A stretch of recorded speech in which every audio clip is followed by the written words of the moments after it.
કેમ છો વિદ્યાર્થી મિત્રો? આગળના લેક્ચરમાં આપણે રાસાયણિક સંયોગીકરણના બે નિયમો જોયા.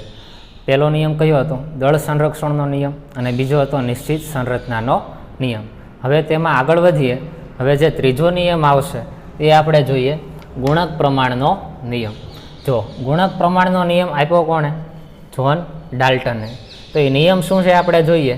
શું કીધું? બે તત્વો એકબીજા સાથે જોડાઈને એકથી વધુ અનેક સંયોજનો બનાવે ત્યારે, કોઈ પણ બે તત્વો હોય એ એકબીજા સાથે જોડાય અને એક કરતાં વધારે પણ સંયોજનો બનાવે ત્યારે બેમાંથી કોઈ એક તત્વના નિશ્ચિત વજન સાથે, શું કીધું? કોઈ પણ બેમાંથી કોઈ એક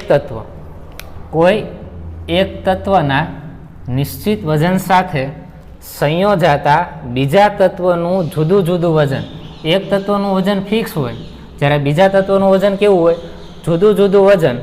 તેને આપણે સાદી પૂર્ણાંક સંખ્યા દ્વારા દર્શાવી શકાય છે. બે તત્વ લઈ લેવાના. એક્ઝામ્પલ તરીકે લઈએ, એક તત્વ લઈએ એ અને બીજું તત્વ લઈએ બી. હવે એ અને બી એકબીજા સાથે જોડાય અને એક કરતાં પણ વધારે શું બનાવતા હોય? અલગ અલગ સંયોજનો. તો એમાં શું કીધું? કોઈ પણ એક તત્વનું દળ નિશ્ચિત હોય, જ્યારે તેની સાથે જોડાયેલો બીજો તત્વ બી, તેના દળ અલગ અલગ હોય તો એને સાદી પૂર્ણાંક સંખ્યા દ્વારા દર્શાવી શકાય. તેમાં એક્ઝામ્પલ આપ્યા. જો આપણે બે તત્વો એ અને બી લીધા હતા, અહીંયા એક્ઝામ્પલમાં આપણે લઈશું હાઇડ્રોજન અને ઓક્સિજન. હાઇડ્રોજન અને ઓક્સિજન જોડાય ત્યારે પાણી પણ બનાવે અને બીજું શું બનાવે? હાઇડ્રોજન પેરોક્સાઇડ પણ બનાવી શકે. જો પ્રક્રિયા જોઈએ. હાઇડ્રોજન હશે આપણને અણુ સ્વરૂપે મળે એટલે લખીએ H2 પ્લસ શું થશે? O2. અહીંયાથી પહેલાં આના 1 કાઢી નાખીએ. જો H2 પ્લસ O2 આ બંને એકબીજા સાથે રિએક્શન કરીને શું બનાવે? પાણી બનાવશે. તો પ્રક્રિયાને સંતુલિત કરવી હોય તો જુઓ, ડાબી બાજુ બે હાઇડ્રોજન, આ સાઈડે કેટલા હાઇડ્રોજન છે? બે. અહીંયા બે ઓક્સિજન છે, જ્યારે અહીંયા કેટલા છે? એક. તો અહીંયા એક છે તો આ સાઈડે એક કરવો જોઈએ. અહીંયા બેના આપણે અડધા કરી નાખીએ એટલે કેટલા ઓક્સિજન થઈ જાય? એક ઓક્સિજન થઈ જાય. તો આ રિએક્શન આખી સંતુલિત થઈ ગઈ. હવે જુઓ તો H2Oમાં હાઇડ્રોજન કેટલા છે? બે. તો એનો પરમાણુ દળ કેટલો થશે? બે થશે, કેમ કે એક હાઇડ્રોજન માટે એક હશે, બે હાઇડ્રોજન માટે કેટલા હશે? બે. જેમ ઓક્સિજન માટે શું થાય? 16. આ ખ્યાલ આવ્યો? હવે આપણે આગળ વધીએ. બીજી રિએક્શન છે. જો તત્વ બે સેમ જ રાખશું, હાઇડ્રોજન અહીંયા રહેશે, અહીંયા કયો રહેશે? ઓક્સિજન જ રહેશે. H2 પ્લસ O2 આ બંને એકબીજા સાથે રિએક્શન કરીને H2O2 પણ બનાવી શકે. અહીંયા જો રિએક્શન સંતુલિત છે, અહીંયા બે હાઇડ્રોજન તો અહીંયા કેટલા છે? બે જ છે. અહીંયા બે ઓક્સિજન તો અહીંયા કેટલા છે? બે. આના પરમાણુય દળ વિશે જોઈએ. જો બે હાઇડ્રોજન છે એટલે આપણે અહીંયા બે લખશું. એક ઓક્સિજન હોય તો 16, બે ઓક્સિજન હોય એટલે કેટલા થશે? 32. હવે જુઓ તો આમાંથી કોઈ પણ એક તત્વ હશે, કોઈ એક તત્વનું નિશ્ચિત વજન. તો તમને અહીંયા કોઈ એક તત્વનું નિશ્ચિત વજન દેખાય છે? પહેલા એક્ઝામ્પલમાં હાઇડ્રોજનનું 2 દેખાય છે અને અહીંયા કેટલું વજન દેખાય છે? 2. તો કોઈ એક તત્વના નિશ્ચિત વજન સાથે સંયોજાતા બીજા તત્વનું જુદું જુદું વજન. જો બીજું તત્વ છે એ ઓક્સિજન છે, એનું વજન એક 16 છે અને બીજું કેટલું છે? 32. તો અહીંયા જોઈ શકો બીજા તત્વનું કેવું વજન છે? જુદું જુદું વજન એ સાદી પૂર્ણાંક સંખ્યા દ્વારા દર્શાવી શકાય. તો આ 16 અને 32ને આપણે સાદી પૂર્ણાંક સંખ્યા દ્વારા દર્શાવીએ. અહીં હાઇડ્રોજનના 2 ગ્રામ જે ફિક્સ વજન છે, કેવું છે? કોઈ એક તત્વનું નિશ્ચિત વજન સાથે ઓક્સિજનના 16 ગ્રામ અને 32 ગ્રામ એ રીતે જોડાયેલા છે. તો ઓક્સિજનના દળનું નિશ્ચિત પ્રમાણ દર્શાવવું તો આપણે શું દર્શાવી શકાય? 16:32. પહેલા ઓક્સિજન માટે 16, બીજા માટે આપણે કેટલા લીધા? 32. એના સાદી પૂર્ણાંકમાં દર્શાવવું હોય તો શું લખાય? 1:2 લખાય કે નહીં? જો 16:32 છે અને બીજી રીતે આપણે લખવું હોય તો કઈ રીતે લખાય? જુઓ તો આ બે પદને 16 વડે આપણે ભાંગી નાખીએ તો 16 આના છેદમાં શું આવશે? 16:32 એને ભાંગીએ શું આવશે? 16. તો અહીંયા શું થઈ જાય? 1. અહીંયા શું થઈ જાય? 2. તો 1:2 પ્રમાણ આવશે, જે સાદી પૂર્ણાંક સંખ્યા બરાબર થશે. એવી જ રીતે બીજું એક્ઝામ્પલ લઈએ. બે તત્વો લેવાના છે. કેટલા તત્વો? બે તત્વો. તો અહીંયા લઈ લીધો એક કાર્બન અને બીજો કયો લઈ લીધો? ઓક્સિજન. કાર્બન અને ઓક્સિજન જોડાય તો પહેલી રિએક્શનમાં જુઓ, કાર્બન અને ઓક્સિજન જોડાય અને કાર્બન ડાયોક્સાઇડ બનાવે છે, જ્યારે બીજી રિએક્શનમાં કાર્બન અને ઓક્સિજન જોડાય અને કાર્બન ડાયોક્સાઇડ બનાવે છે. આ પ્રક્રિયા કઈ રીતે સંતુલિત થઈ એ તમને ખબર પડવી જોઈએ. અહીંયા જો 1/2 આપણે ન લખીએ તો શું થાય? જુઓ તો પ્રક્રિયક સાઈડ 2 ઓક્સિજન છે, જ્યારે નિપજ સાઈડ કેટલા હતા? 1. તો બંને સાઈડ સેમ કરવા માટે આપણે શું કરવું પડે? અહીંયા જે 2 ઓક્સિજન રહેલા છે અહીંયા 1 છે તો અહીંયા 1 ઘટાડવો પડે. તો આપણે લખી નાખીએ અહીંયા 2 ઓક્સિજન નથી, 1/2 O2 છે. એટલે O2 નો અડધો ભાગ એટલે કેટલો થાય? 1 ઓક્સિજન થાય. પાછું આપણે લખીએ જો કાર્બન માટે તેનો પરમાણુ દળ થાય 12, ઓક્સિજન માટે કેટલો થશે? 16. CO2 માટે જુઓ તો કાર્બનનો પરમાણુ દળ 12, O2 માટે શું થાય? 16 દુ 32.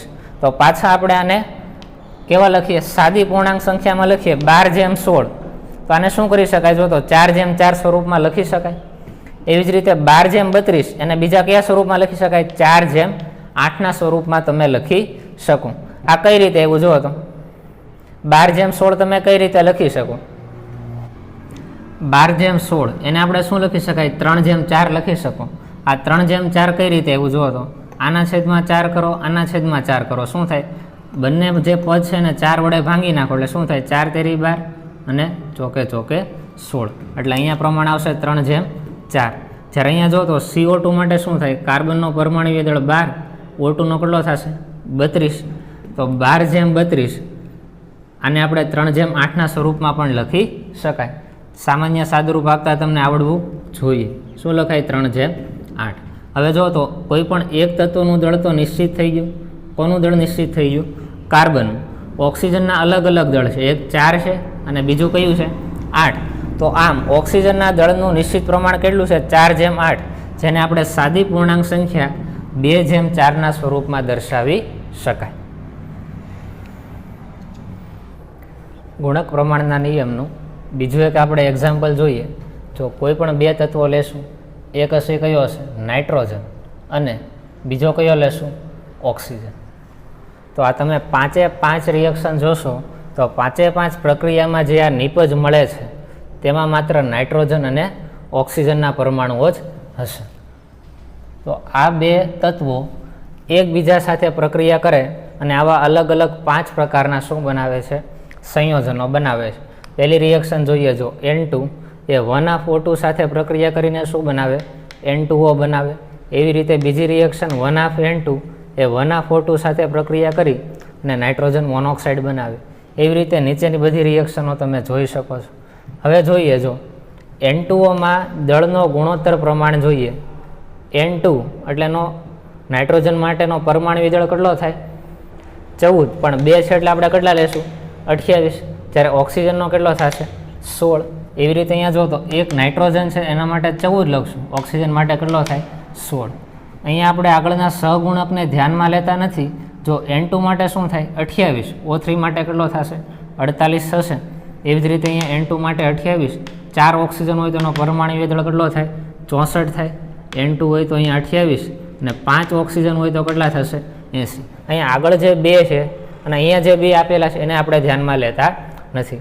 હજી આને સાદી પૂર્ણાંકમાં દર્શાવવાનો પ્રયત્ન કરીએ તો શું કરીએ? જો અહીંયા શું થાય? 28/16 છે એને 14/8 લખી શકો. શું થાય? જુઓ તો 14 દુ 28 અને 8 દુ 16. એવી રીતે અહીંયા જો તો 14/16 છે એને ફિક્સ અહીંયા એમનેમ રાખીએ. અહીંયા શું થાય? 14 દુ 28, 24 દુ 48, 14 દુ 28, 32 દુ 64. અહીંયા શું થાય? 14 દુ 28, 40. અહીં શું થાય? 40 દુ 80. તો અહીંયા જોશો કે કોઈ એક તત્વ છે એનું દળ તો ફિક્સ જ છે. જો કેટલું છે? 14. નાઇટ્રોજનના દળ કેવા લીધેલા છે? ફિક્સ. તો આપણે લખ્યું આમ નાઇટ્રોજનના નિશ્ચિત દળ કેટલા છે? 14.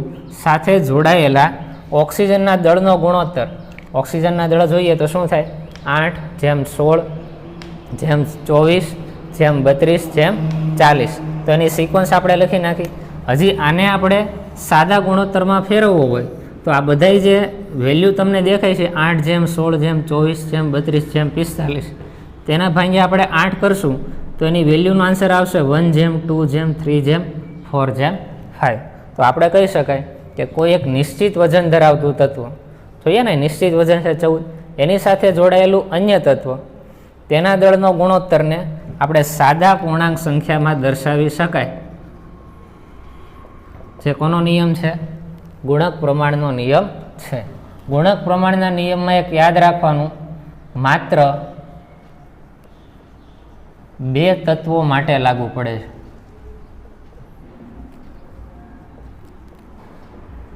ઓપ્શનમાં તમને પૂછાય કે ગુણક પ્રમાણનો નિયમ છે કેટલા તત્વો માટે માત્ર લાગુ પડે? 2 અલગ અલગ તત્વો માટે જ લાગુ પડે છે. આપણે જે એક્ઝામ્પલો જોયા એ માત્ર 2 તત્વોના જ જોઈએ છે. અહીંયા જો એક નાઇટ્રોજન છે, એક કયું આપ્યો છે? ઓક્સિજન. આગળ આપણે જોયું હતું એક્ઝામ્પલ, એક હાઇડ્રોજન હતો, એક શું હતો? ઓક્સિજન. એવી રીતે બીજું એક એક્ઝામ્પલ જોયું હતું, એમાં કાર્બન હતો અને બીજો કોણ હતો? ઓક્સિજન હતો. તો તમે કહી શકો કે ગુણક પ્રમાણના નિયમમાં માત્ર 2 અલગ અલગ તત્વોનો જ ઉપયોગ થાય છે. 2 કરતાં વધારે તત્વોનો ઉપયોગ પણ કરી શકતા નથી અને 2 કરતાં ઓછા તત્વોનો પણ ઉપયોગ થઈ શકતો નથી. તો અહીંયા આપણો નિયમ પૂર્ણ થયો, ગુણક પ્રમાણનો નિયમ. હવે આપણે રાસાયણિક સંયોગીકરણનો છેલ્લો નિયમ જોઈએ. છેલ્લા નિયમનું નામ શું છે? ચોથો નિયમ છે સંયોજિત ભારનો નિયમ. હવે જુઓ, આના શોધક કોણ છે? રીચર. અને સંયોજિત ભારનો નિયમ એ માત્ર 3 તત્વો હોય તેના માટે જ લાગુ પાડી શકાય. આ એક યાદ રાખજો કે સંયોજિત ભારનો નિયમ એક અલગ અલગ 3 તત્વો જો આપણને આપેલા હશે તો જ તેના માટે લાગુ પાડી શકાય.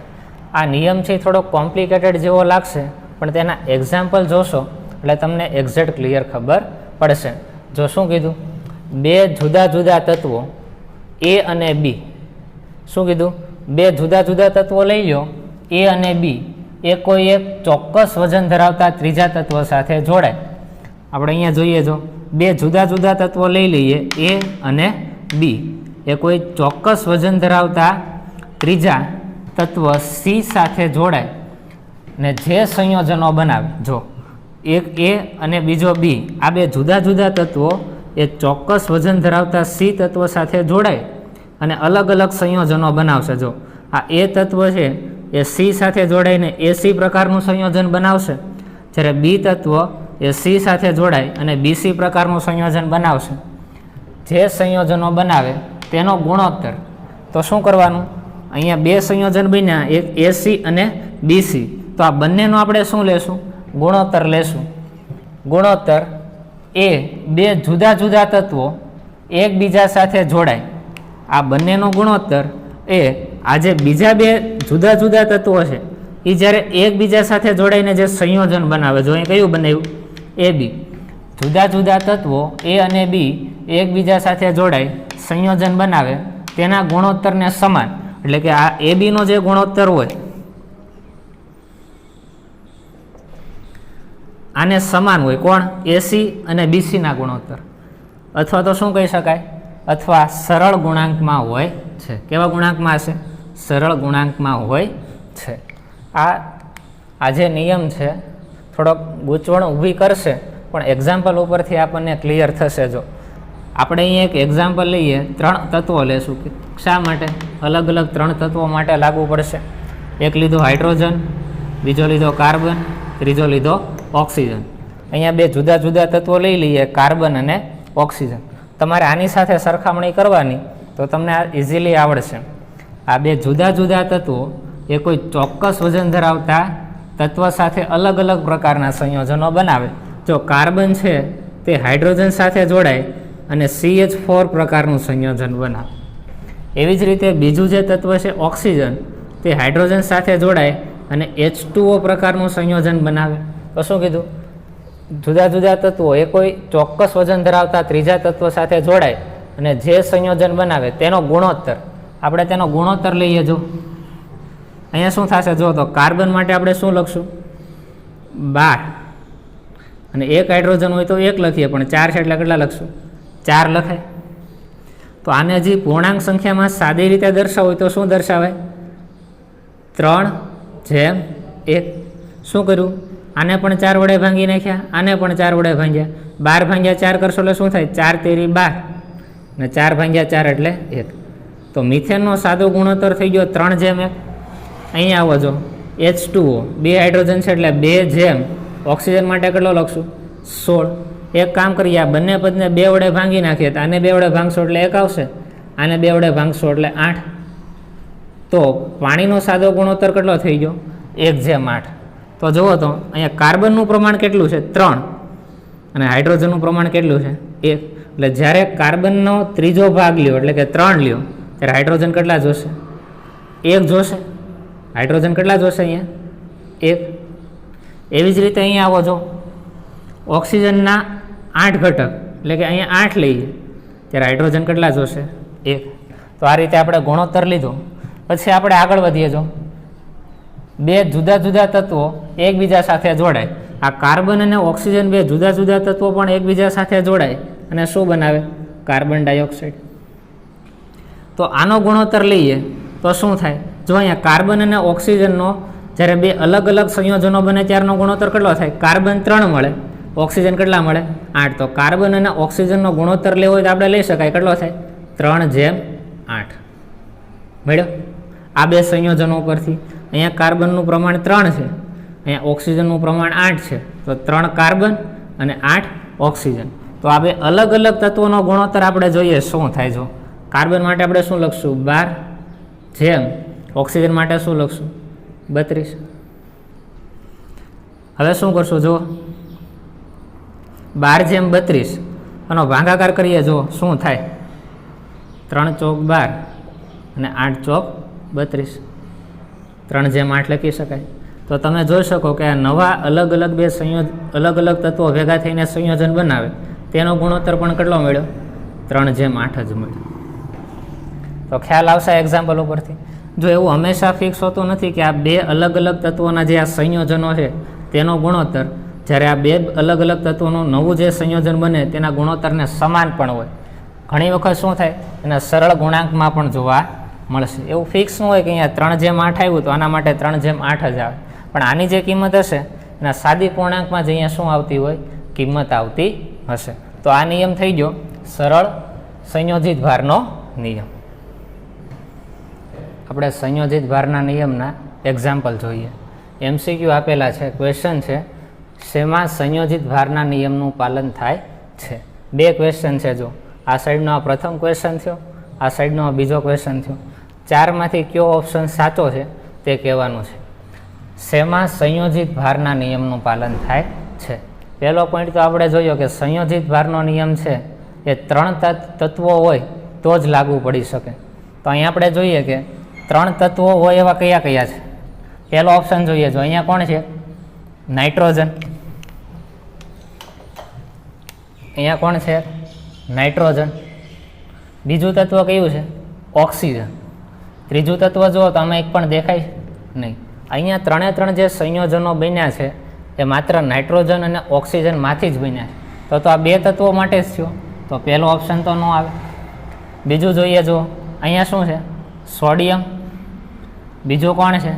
ક્લોરિન. બીજું કોણ છે? અહીંયા બ્રોમિન. સોડિયમ આવી ગયો. બીજું કોણ છે? અહીંયા આયોડિન.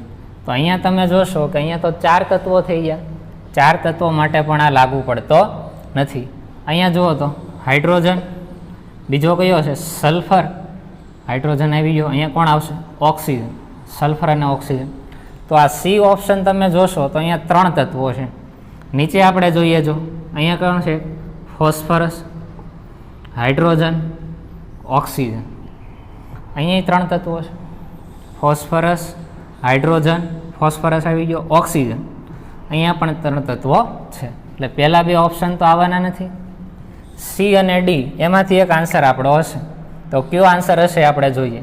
3 તત્વો છે હાઇડ્રોજન, સલ્ફર અને ઓક્સિજન. અહીંયા જુઓ તો એક શું બન્યું? H2S અને બીજું શું બન્યું? H2O. એનો મિનિંગ એમ કે અહીંયા 2 સંયોજનમાં એક તત્વ તો ફિક્સ જ છે. કયો? હાઇડ્રોજન. તો આપણે એમ લખી શકાય કે એક તત્વ ફિક્સ છે, એની સાથે 2 અલગ અલગ તત્વો કયા હશે? સલ્ફર અને બીજું કયું હશે? ઓક્સિજન. એ જોડાતા હશે. હાઇડ્રોજન તો 2માં આવ્યો ને એટલે ફિક્સ થઈ ગયો. જો હાઇડ્રોજન સલ્ફર સાથે જોડાઈને શું બનાવે? H2S. આ પહેલું સંયોજન. હાઇડ્રોજન ઓક્સિજન સાથે જોડાઈને શું બનાવે? H2O. તો ત્રીજું સંયોજન કયું હોવું જોઈએ? તો આ 2 અલગ અલગ તત્વો જોડાઈને બનવું જોઈએ ને. સલ્ફર ને ઓક્સિજન જોડાઈને કયું બને? Sulphur dioxide. તો આપણે કહી શકાય કે સી ઓપ્શન છે એ સંયોજિત ભારના નિયમનું પાલન કરે છે. તો આપણે લખી શકાય કે સી ઓપ્શન સાચો છે. હવે ડીને આપણે ક્લેરિફાઈ કરીએ કે ડી સાચો છે કે ખોટો. તો જોઈએ. જો અહીંયા કોણ છે? PH3. ફોસ્ફરસની સાથે હાઇડ્રોજન છે. અહીંયા ફોસ્ફરસની સાથે કોણ છે? ઓક્સિજન છે. તો અહીંયા જુઓ તો આ બે સંયોજનમાંથી એક કોમન કોણ થઈ ગયું, અહીંયા પણ ફોસ્ફરસ, અહીંયા પણ ફોસ્ફરસ. તો આપણે કહી દેવાય કે એક તત્વ ફોસ્ફરસ ફિક્સ થઈ ગયું, તેમાં તેની સાથે એક હાઇડ્રોજન જોડાશે અને બીજો કોણ જોડાશે, ઓક્સિજન જોડાશે. તો લખીએ, જો હાઇડ્રોજન ફોસ્ફરસ સાથે જોડાઈને શું બનાવે, PH3 બનાવશે. આ પહેલું સંયોજન જોડાઈ ગયું. ફોસ્ફરસ અને ઓક્સિજન સાથે જોડાઈને શું બનાવશે, P2O3. તો હવે ત્રીજું સંયોજન કેવું બનવું જોઈએ, હાઇડ્રોજન અને ઓક્સિજનના જોડાવાથી બનવું જોઈએ. તો હાઇડ્રોજન ને ઓક્સિજનના જોડાવાથી આપણે એમ લખી શકાય કે H2O બની શકે, અથવા તો બીજું બનાવી શકો H2O2 બની શકે. પણ અહીંયા જુઓ તો ત્રીજું ઓપ્શન કોણ છે, P2O5. ફોસ્ફરસ હોવો જોઈએ પણ અહીંયા તો ફોસ્ફરસ તો ક્યાંય છે જ નહીં, તો આપણે કહી શકાય કે ડી ઓપ્શન કેવો છે, ખોટો છે. તો આ રીતે તમે ચકાસીને ક્વેશ્ચનનો આન્સર મેળવી શકો. આગળ વધીએ, જો આન્સર શું આવશે આમાં, સી. આનો આન્સર શું થઈ ગયો, સી. આગળ વધીએ, આ 4 ઓપ્શન છે, સોલ્યુશન મેળવીએ આપણે. પહેલું જોઈએ, જો પહેલાં તત્વો જ મેળવી લઈએ. એક કોણ છે અહીંયા, ફોસ્ફરસ. બીજું કોણ છે, ઓક્સિજન. ત્રીજું તત્વ કોણ છે અહીંયા, હાઇડ્રોજન. હવે તમે જુઓ, આ અહીંયા ઓપ્શન છે ડી છે, સેમ એવો જ ઓપ્શન અહીંયા એ છે. તો અહીંયા ડી માટે આપણે સોલ્યુશન કરેલું છે. જો આ રીતે બનતા નથી તો આપણે કહી શકશું કે આ ઓપ્શન આવવાનો નથી. આગળ વધીએ, જો એક તત્વ કયું છે, કોપર. બીજું કયું છે, ઓક્સિજન. કોપર આવી ગયું. ત્રીજું કયું આવશે, સલ્ફર. સલ્ફર આવી ગયું અને ઓક્સિજન પણ આવી ગયો. અહીંયા જોઈએ, જો 3 તત્વો છે, એક નાઇટ્રોજન, બીજું કોણ છે, oxygen. Nitrogen oxygen, nitrogen oxygen. અહીંયા 2 જ તત્વો છે, એટલે 2 તત્વો માટે આ નિયમ લાગુ પડતા નથી. ડી ઓપ્શન જોઈએ, જો હાઇડ્રોજન. બીજું કોણ છે, ક્લોરીન. અહીંયા ક્લોરીન આવ્યું. અહીંયા કોણ આવશે, ઓક્સિજન. ક્લોરીન અને ઓક્સિજન. તો બી અને ડી આપણી પાસે 2 વધ્યા. તો પાછા આપણે લખીએ, જો 2 સંયોજન છે, Cu2O અને Cu2S. તો આમાં એક ફિક્સ કોણ થઈ ગયો, કોપર. અહીંયા ફિક્સ કોણ થઈ ગયો, કોપર. તો આપણે લખશું કે એક ચોક્કસ દળ ધરાવતું તત્વ એની સાથે ઓક્સિજન અને સલ્ફર જોડાય. તો અહીંયા લખીએ ઓક્સિજન, અહીંયા કયું આવશે, સલ્ફર. તો કોપર સાથે ઓક્સિજન જોડાય અને કયું સંયોજન બનાવે, Cu2O. બન્યું પહેલું. પાછું કોપર થી સલ્ફર સાથે જોડાઈને શું બનાવે, Cu2S. તો Cu2S લખીએ. હવે ત્રીજું સંયોજન કયું બનવું જોઈએ, સલ્ફર અને ઓક્સિજનના જોડાવાથી બનવું જોઈએ. બની શકે, જો કોણ બને, સલ્ફર ડાયોક્સાઇડ. તો આપણે કહી શકાય કે ઓપ્શન બી છે એ સંયોજિત ભારના નિયમનું પાલન કરશે. હવે ઓપ્શન ડીની વાત કરીએ તો ઓપ્શન ડી આ પ્રમાણે વર્તે કે નહીં આપણે જોઈ લઈએ. જો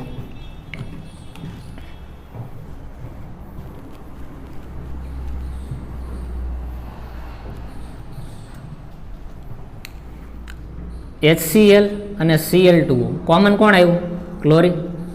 તો આપણે ફિક્સ કરી નાખીએ, ક્લોરીન છે. એક કોણ હશે, હાઇડ્રોજન.